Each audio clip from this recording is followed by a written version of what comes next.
The following program was paid for by the friends and partners of WLMB-TV 40 Toledo. Nationwide, 40 million adults over the age of 18 battle anxiety. That's 20% of adults. If you grew up with a parent who fought worry or anxiety, your household was always in a uproar because that parent was always worried or concerned, and it made you as a kid not feel safe. It's a nightmare to always wonder if you're all going to be okay.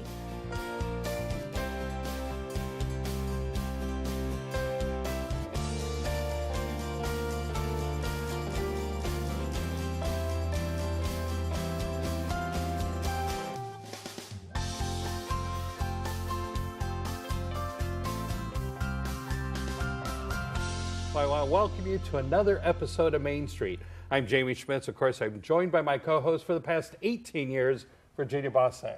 Jamie, great to be here. I'm excited about today's show. We have special guest Barb Roose back in the WLMB studio, and she is sharing her newest book, Winning the Worry Battle, Life Lessons from the Book of Joshua. Barb, welcome back to WLMB. Yes, welcome. Well, I am thrilled to be here. Jamie, Virginia, thank you for having me back. Yeah.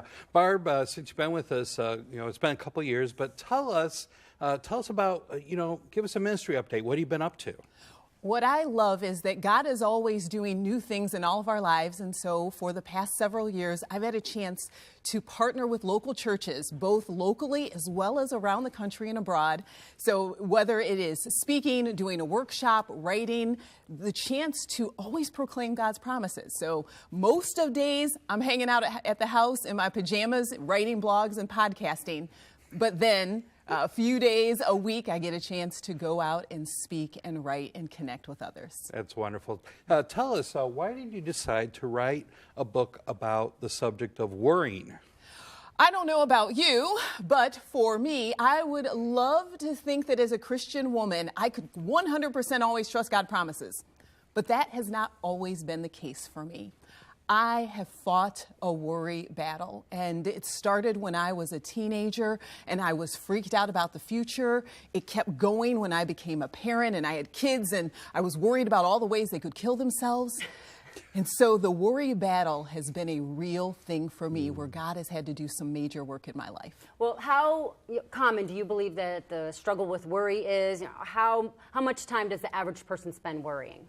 The statistics are hard to deny. Nationwide, 40 million adults over the age of 18 battle anxiety. And we all know what it feels like to just feel that racing heartbeat and that, oh, will I be okay? And for the most part, when we think about how that affects our families, that's 20% of adults. If you grew up with a parent who fought worry or anxiety, your household was always in a uproar because that parent was always worried or concerned, and it made you as a kid not feel safe. And I think all of us can relate to someone in our life who's struggling with fear and worry. It's a nightmare to always wonder if you're all going to be okay and then to react to try to make yourself okay. It makes life messy and fearful, and there's no joy in that. How does one's personality impact, how we react or how much time we spend worrying? When I think about worry, I think about all of those negative mental movies we have in our mind. So no matter what kind of personality type you have, when you have those negative mental movies, it's torturesome for us. How we manifest, how we act that out, I say there's 4 different kinds of worriers in the book. There's the busybody worrier, and this is the person who, when they're freaking out, they don't let any loose ends. And so that means that they're just driving themselves crazy, wearing themselves out, trying to wrap up, fix everything. Then you got the control freak. That was me. And this is the person who, if I could get everyone happy and everything in its place, then I wouldn't worry anymore, which meant that I was manipulating people and driving my family crazy. And then there's the silent sufferer. And this is the person who has all these fears and worries in their mind, and they're stuffing them. And so everything that they're freaking out about, they're internalizing it and really making themselves sick. And then the mother hen, cluck, cluck, cluck, cluck, cluck, nag, nag, nag, nag, nag. That is the grandma who calls you every day because she is worried you are dead in a ditch. That is your mom who is constantly, did you pay your light bill? Do you have enough money? Do you have enough food? Because she's at home worrying all of the time, and the way she manifests it is to constantly nag and nag and nag. And so those are some of the different kinds of worrying behavior types that are out there. Yeah. Now, just so we don't leapfrog, what is just a common definition of worrying? Because, you know, at a certain time, you know, you want to be healthily concerned about the affairs of life and getting through life. So where is that dividing line between, you know, being healthily concerned and worrying? I mean, is there a dividing line that you're like, this is now worrying, that's not being healthily concerned about something? That is such a great question because there is a huge difference. A healthy concern is when you look at a situation in the reality and you know there are actionable things that you can do. For me, one of my concerns, one of my children was diagnosed with ADHD. That was a huge part of my worry battle. What was a healthy concern was making sure that she had the tools that she needed at school to be successful. She couldn't sit still, but I could call her teacher, arrange a parent-teacher conference. We could see a developmental pediatrician. Those were all healthy concerns that I could act upon. What was unhelpful, what was worry, I was obsessed about her getting lost. I was obsessed and worried about her crossing the street. We didn't own a bucket until she was 7 years old because I thought that I read some article about a child that drowned in a bucket and I became obsessed with her drowning. We did not buy a bucket. I don't know how my floors got clean. But those were the worries. I was worried about her getting kidnapped. And so when we go to the stores, I had this little tether. Now that was healthy in me making sure that I could keep track of her. But what was unhealthy were all the mental movies that I had about her getting kidnapped, being late at night, worried and concerned and scared. So a healthy concern is something you can act upon, but a what-if worry is a mental movie that tortures you and has you thinking of all the worst-case endings. So would that fall under anxiety then? That's kind of what the difference is between worry and anxiety. Anxiety, a lot of it has to do with those physical symptoms. Before I ever wrote this book, I was a pharmaceutical sales rep. Oh, okay. So I sold an antidepressant. And so we used to focus on anxiety because that encompasses the physical part. The racing heart, the sweaty hands, the jittery nervousness, the sleepless nights. So anxiety, a lot of thought is about managing the physical symptoms. Worry is a mental process. Worry is the old English word for worry was to strangle. So worry would strangle, your thoughts would be they would just be torturesome. So anxiety, physical, worry, mental. So Barb, what are the most common things that people worry about? In the book, I like to say that the fear of our fear is our worry. So when we're talking about this idea of worry, I've always been afraid of spiders. So my fear of spiders is one thing. My worry are all of the what ifs. So I would go, what if there's a spider in bed with me? What if I'm in the shower and a spider creeps in with me? What if I'm trapped in a room with lots of spiders? Our fears are what drive our worries. So whatever it is that you fear in life, people have fears, the 7 F's. We have fears about our family, fears about finances. We have fears about our health or fitness, fears about friendships, fears about work or factory. Any of those places where you have fear, if you think about a spider, that fear is the center of the spider's body. And then the what if worries are all of the legs that come off. So if you're afraid at your job, I'm afraid I'm going to lose my job. Your what if worries are, what if I end up losing my house? What if we can't eat? What if I can't take care of my kids? So the center is fear, and then the worry are the legs that come off of it. Let me shift directions just a little bit. How did your battle with worry impact your family and friends, and maybe some examples of other situations where you've seen the worrier impacting family and friends? What does that look like? I drove them crazy. All in a good way. All of us, we want everyone to be happy and everything to be in its place, excuse me. And I was a Christian woman who loved God, but I could not stop myself from worrying. So those 4 personalities, I was a control freak and a mother hen. So what that meant practically on a daily basis was that I was always patrolling everything. What were all the worst case scenarios that could happen in my family? I thought it was my job. If I was a good mom, good moms worried about their kids. So I would look for any of the bad things that could happen to my kids. One of the ones that I write about in the book, I did not let my kids make their lunches. I looked at lunchtime and thought, I don't want their teachers to think that I'm a bad mom. What if they think I'm a bad mom? Well, lunch was a tangible way for me to control and they it. may make their sandwich wrong. Yes. But you're going to make the sandwich right. Correct. They may not let the peanut butter go all the way around to the edge. Because we know teachers inspect that thing. And so when we talk about it like this, it feels super crazy. But at the time, it was something I worried about. In the book, I share a story about the time I bought a house without telling my husband. I wanted to. That is just wild. I cannot even imagine. It was a house right up the street from us. And when I went by this house, wait a second. You just said you bought a. I want to make sure I actually heard that correctly. You bought a house without telling your husband? That I did. Okay. Nobody's breaking away from this next few moments, I can tell you right now. All right, you ready for this, viewers? Okay, I got to hear this. It was the peak of the worry battle, Jamie. We were on a family walk. I was walking down the street with my husband and children. There was this beautiful house for sale right up the street from our house. Oh my. And when I went into the house, I walked through all of the rooms and I could see our future in this home. And I could see our family flourishing there. It was for all of the best things. And then the realtor called and said, there's so many people, they're interested in this house. And my fear became, if we don't have this house, we can't have the best for our family.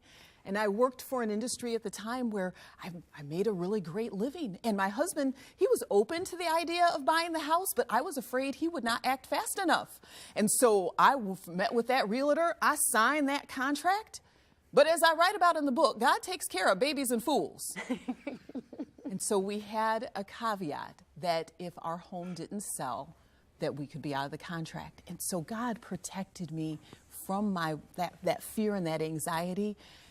It really taught me an important lesson about trying to take the things that God wasn't ready to give me. And a lot of times our fear is about trying to take the things that God isn't ready to give to us. Now I'm going to ask you the question all the viewers are thinking out there.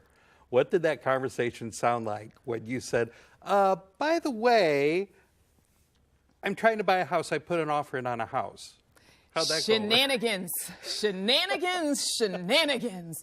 I told my husband that night, and he was speechless, speechless. Well, that's better than a lot of reactions. That event was, it was about 16, 17 years ago, and it really it was an important moment in my life to remind me of how fear and worry could drive us to do things we wouldn't normally do. What was the turning point that now 16, 17 years later, you're writing a book helping people to understand that they can eradicate worry from their lives? What was that turning point for you, Barb? The turning point for me went back to that child who was about to be diagnosed with ADHD. There was a scene in my kitchen. We had a test that she needed, and the insurance that we had at the time wouldn't cover the test. And I remember hanging up with the insurance company. It was a cold day in March, and I was so concerned about my child's welfare. I was worried about her future, and I just kept seeing all these horrible mental movies that if she didn't get this one test, my child's life was at stake, or so I thought. And when I hung up the phone, because back then we had the phones that hung up, I remember I just had a meltdown on the floor. And at that point, it was whether or not would I continue to trust God with my life? Could I trust him with my child's life? And that moment when I just realized that if I didn't trust God, I was going to be on my own. And I had to surrender and say, God, if it's going to be done, you're going to have to do it. And that became a changing point for me in my worry battle. Well, Barb, we are going to continue this conversation in just a moment and, get some practical tips and find out how do we battle the worry that is in our life. Plan for how to use those fighting friends. Study this word day and night. Meditate on it. Be obedient, and then you'll be successful. Those tools are so important, but if we do not know how to use them, then we will not experience God's victory over worry.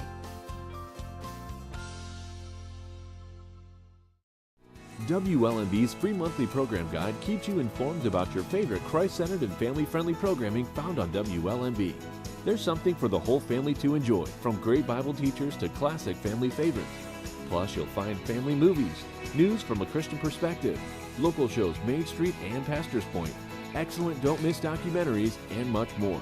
Enjoy quality Christian television on WLMB-TV 40 and sign up for your free monthly program guide today. Now, back to Main Street.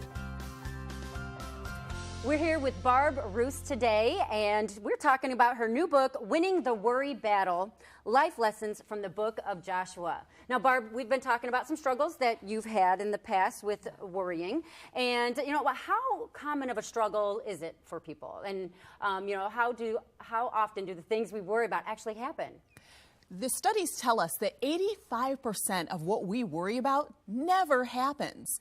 That is a powerful statistic, especially when we think about those horrible mental movies we have in our mind. Yes. But there was another part of that study that was interesting. When they looked at the events that happened, that 15%, what they discovered was the individuals who faced their worst case scenario, they found that not only were they able to handle it better than how they expected, but that they also felt that some way making their way through that tough situation actually made them feel stronger and more courageous. So that 15% that we're afraid of, we think that it will sink us, we think that it will destroy us. It actually can strengthen us if we let it. What are the different ways that worry can manifest itself? Worry can manifest itself physically. I like to say it's when you're stressed out during the day or sleepless at night. Did you know that the main worry time was from 9 p.m. until 3 a.m.? Makes sense. Absolutely. If you think about whatever is on your heart and mind, how that kind of surges during the time of night. Another popular worry statistic was that worry tends to surge first thing in the morning when you wake up, and worry surges last thing at night. It's because of the way that our brains are constructed. So that when you wake up in the morning and you begin thinking about your day, it's really easy to start going to those what-if scenarios about what you're afraid of. And then at the end of the night, it's also easy to start thinking those what-if scenarios for things that are unresolved or uncertain. Now, in your book, you talk about your God mornings and God nights. I love that. And, it's kind of like, I do that already, but I didn't have like a name to it. And so maybe you could share with our viewers a little bit about that. I call it the God morning, God night technique. I did it myself too this morning. But it was in response to that statistic where worry surges in the morning and it also surges at night. And so God morning is when I wake up in the morning, the first thing that I do is I call it building the train. I want to build my train of thought. All of us have a mental train. And so instead of having boxcars filled with worry, I want to have boxcars filled with faith. So I repeat 5 scriptures to myself in the morning. In the book, when I introduce the God morning, God night technique, I provide those 5 verses. If someone isn't, they're not up on scripture, they're not sure which verses, but these are verses that remind me that God is with me, that God is for me in any circumstance, real or imagined. And then the God night is where I repeat those verses to myself again, so that before I close my eyes, instead of letting my mind be flooded by everything that's uncertain or everything I'm worried about, instead my train of thought is about how God is with me and for me, so that I can rest in His ability to take care of me. One of the things I was thinking about is sometimes when I'm sharing my worries with someone, people will say almost flippantly, well, just pray about it. What do you think about that response when it's so common in evangelical Christianity? It is a response that we know, yes, prayer works. But when we turn it into a cliche, we don't want prayer to be a cliche, that you just pray about it and it'll be the magic bullet. Prayer is a tool, but it's not the only tool that God gives us. And so in the book, I write about the fighting friends, these God-empowered tools that God gives us. He gives us God-empowered peace, God-empowered courage, God-empowered strength, and prayer. All of those are the tools that work together. So rather than making prayer this cliche, oh, just pray about it, instead look at prayer as part of the overall strategy of fighting in faith that God gives us so that we can get in position for Him to give us victory over worry. Yeah. One of the things I liked about in your book, you were talking about what you called the 3 fighting friends. that anyone should take with them into the battle of worry. Tell us more about the 3 fighting friends. Those 3 fighting friends are part of that strategy. The way that it came to me in my mind is my oldest daughter, Kate. She is a soldier in the U.S. Army. She's actually an officer, and I think we've got a picture of her on her graduation day at West Point. There's a lot of equipment and tools that she is given as a soldier, but they don't just give her the tools and say, hey, you know what? Good luck with that. She receives training on how to use those tools. There are techniques. So our 3 fighting friends are peace and courage and strength. Those are the tools that God gives us. But we have to understand how we're to use those tools to help us win our worry battle. And that's why I loved writing this book, because for me, when I looked at the story of Joshua, Joshua 1:9, God is talking to Joshua about being strong and courageous. But it's the verse before that God gives Joshua the plan for victory, the plan for how to use those fighting friends. Study this word day and night. Meditate on it. Be obedient, and then you'll be successful. So Joshua has this overall strategy, this overall technique that allows him to use peace and courage and strength. Those tools are so important, but if we do not know how to use them, then we will not experience God's victory over worry. All right, so you pulled from the book of Joshua, which is wonderful, and so maybe you could give us some examples that you give in the book for fighting worry. Fighting worry. Well, first, I want to share with everyone, I love the book of Joshua. Joshua is one of my favorite biblical characters. He actually inspired me to jump out of an airplane years ago. I went skydiving because he was someone, we wanted to do something courageous when I was giving a message on Joshua, and I thought, what would Joshua do? He would fling himself out of an airplane. And so I went skydiving, and that experience all of those years ago actually inspired writing the book today, because the book of Joshua itself, it is about dealing with uncertainty. The Israelites, after 40 years in the wilderness, were standing on the edge of the promised land. They had God's promises, but they still didn't know what would happen next. And so that book of the Bible is about how God is faithful to all the promises that he gives his people, even when they don't know what's going to happen next. That is a theme that resonates with each and every one of us in our lives. So Barb, how would you say, how do we learn to view uncertainty from God's perspective rather than our own perspective? Uncertainty is a struggle for all of us. Uncertainty makes us feel insecure. You don't know if your parent gets sick, will they survive? Do you know if your child is addicted, will they recover? If your company announces downsizings, will you keep your job? Those open-ended uncertainties, they can really do a job on us. But there is no uncertainty for God. And what God asks us to do is not just trust our circumstances, but instead trust his character. And the way that we trust his character is through learning his promises. So for me, when I'm thinking about uncertainty, all of those open-ended places in my life, my very best strategy is to trust God instead of trying to figure out my circumstances. That is my best strategy.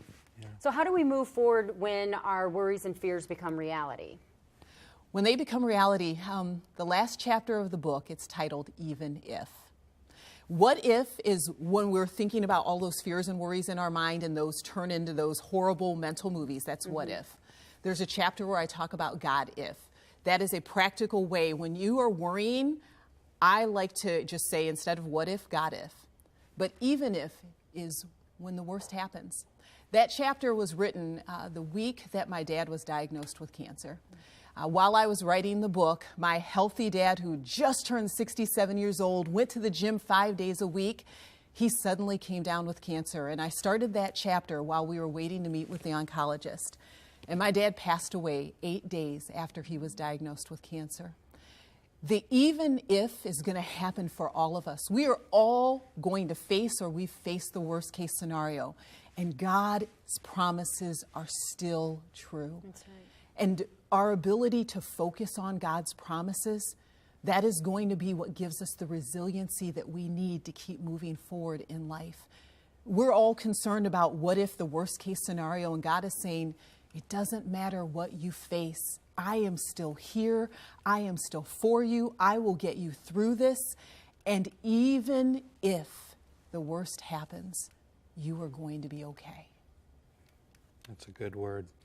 Barb, one last thing I want to talk about before we end this episode that we really haven't touched on, but, you know, Matthew chapter 6, Jesus talks about do not worry. That's a command in Scripture. And the things that we're commanded not to do, if we do them, that's really sin. How would you talk about, you know, because a lot of people will be like, well, you know, I worry, so what? But actually, it's sin against God when we worry because, well, I'll let you finish that. Worry is the opposite of worship. Worry is when we place our circumstances on a pedestal that is greater than God. And so when I think about the times when I worry, people ask me often, they're like, well, do you still worry? I'm still human.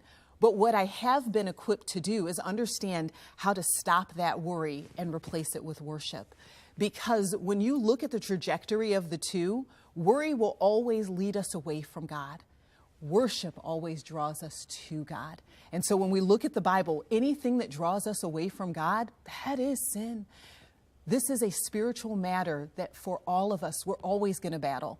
I still have to battle my worry battle, but I have the tools and the techniques to overcome it so that I can take my worry and turn it into worship. Well, before we let you go, what are a couple of, tools that we can leave with our viewers today? Well, we talked about the God morning, God night technique, and so that's a tool that I talk about in the book. I also do the calm exercise. We talked about anxiety earlier, those physical symptoms. The calm technique is about reducing our physical symptoms so that we can reconnect with God. Other fun ones that we have in the book, I call it the carefrontation sandwich. We all have worries about the people in our lives, and there are people we're afraid to confront them. Well, the carefrontation sandwich is a model for how to lovingly and biblically have a helpful conversation with someone in your life that you're worried about. So there are many more tools and techniques in the book, but those are just some of the few of my favorites that I found the most helpful. And there are other resources that are available to go along with your book, Winning the Worry Battle. Tell them briefly about that. There is a Joshua Bible study that I am so excited about. This is a 6-week Bible study. It's on the same format as like a Beth Moore or a Priscilla Shirer. This is a deep dive scriptural Bible study because the book of Joshua is the summation of Genesis, Exodus, Leviticus, Numbers, and Deuteronomy. This book is all about understanding a God who keeps his promises. There is also a 21-day of prayer. This is something you can sign up for at my website at barbroose.com. The 21-day of prayer challenge, it combines the knowledge of God's promises and prayer to help someone on the go to be able to have a way of getting into that worry battle and fight it more effectively. Barb, Wonderful. Thank you for visiting us again on Main Street. And so all those resources are at barbroose.com. Correct. And the book and the Bible study are available at any online Christian retailer or any retailer of your choice. Very good. Well, wonderful. Thank you so much, Barb. And folks, I want to encourage you, whether you want to get the book or you maybe even invite Barb to speak at your next event, go to barbroose.com, check it out, check out the resources, and be sure to join us next week for another great episode of Main Street. We hope that Main Street has been a blessing to you today. Please feel free to contact the following to learn more about the topics discussed on today's show.